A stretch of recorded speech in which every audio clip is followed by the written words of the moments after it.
Today's show and the following message are brought to you by Trevitt Hill. Cannabis investors expect big returns from the companies that they invest in. Unfortunately, not all cannabis investments succeed. Trevitt Hill's management team works with investors to help turn around, or in some cases purchase, their underperforming portfolio companies. To learn more, go to trevithill.com. Something called boiling point, which is the temperature at which medicines would melt. People don't really understand what happens with a vaporizer, but the simple magic is it's a small little oven. Things get warm, and when things get warm enough, they melt into a vapor, and you can breathe off the vapor and extract the medicine without having to burn it to get there. So it's just a much cleaner way of digesting the medicine.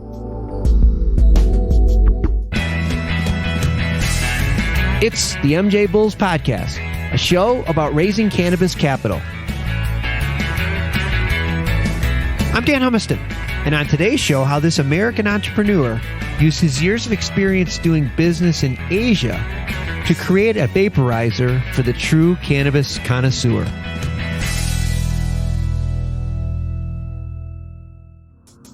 Today in the Raising Cannabis Capital series, we are joined by Cort Smith, CEO of DaVinici Vaporizers. Cort, welcome to the MJBulls podcast. Thank you, Dan. Having a good day? I'm having a great day. Thanks for asking. Skied a little bit this morning, and yeah, everything's good. Let's talk about you. So I don't want to put a lot of pressure on you, but in 2014, you were crowned Tech's most interesting man in the world. Yeah, those are some big shoes. Those are some really big shoes. And and just reading through your bio, okay, for our listeners, here we go. You're fluent in Mandarin. You started Bungee International, which designs towers for bungee jumping. It's the largest bungee company in the world. If that's not enough, then you start this Asian Pro Sports, which exports over 600 products all over the world. And now we're going to talk to you today about DaVinci Vaporizers, which is one of the most advanced vaporizing companies in cannabis. First off, congratulations on your success, and congratulations on being the Tech's most interesting man in the world. It does all kind of link together. The best in that to say I'm a bit of a thrill seeker out of the gates. In my younger years, wanted to mix a business that was fun. So got into the bungee jumping back in, 91 over in Asia.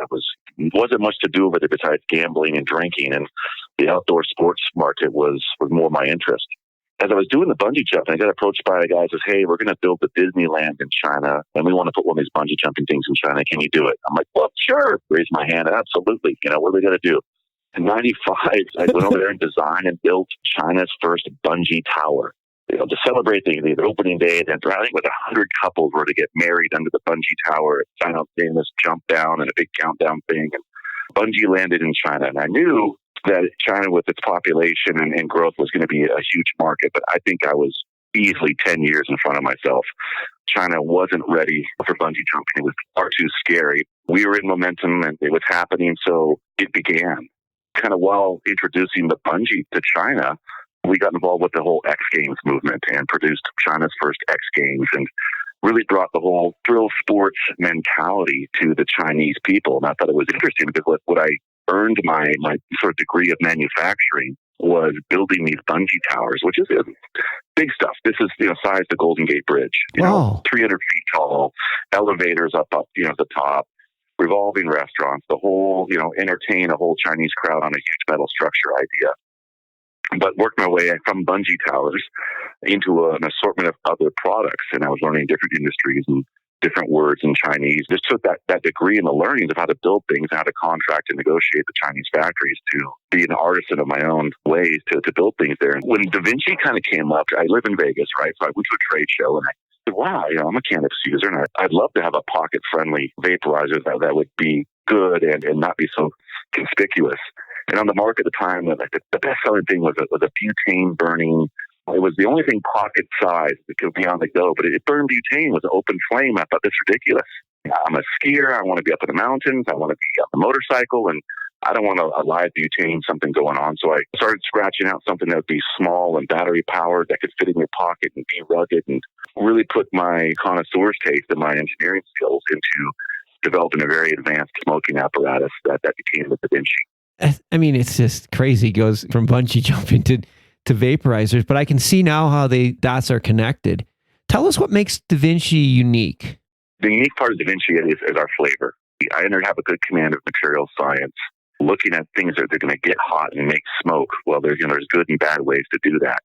Read on the forums and looked at all what the problems and existing issues were, and bought a bunch of different vaporizers and tried stuff. And we want to go glass on glass. Let's go to the basics of stonerology back. People knew, hey, glass is the best way to experience cannabis, and wanted to build a pocket-sized oven built with glass that would do the job really, really good.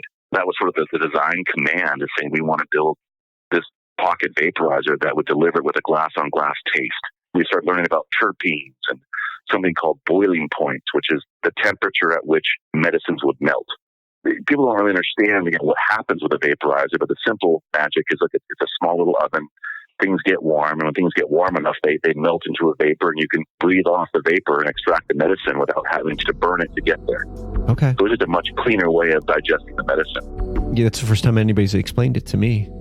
Okay, yeah. I mean, no, but it's funny, as many times as I've seen vaporizers, I've never had anybody explain it as concisely as that, but that makes a lot of sense.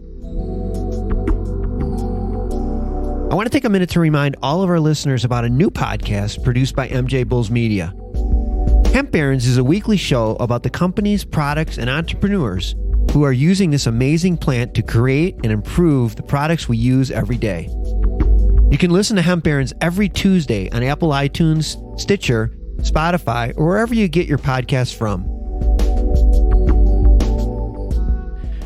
All right, so DaVinci, what's the growth plan for the next, say, 2 years?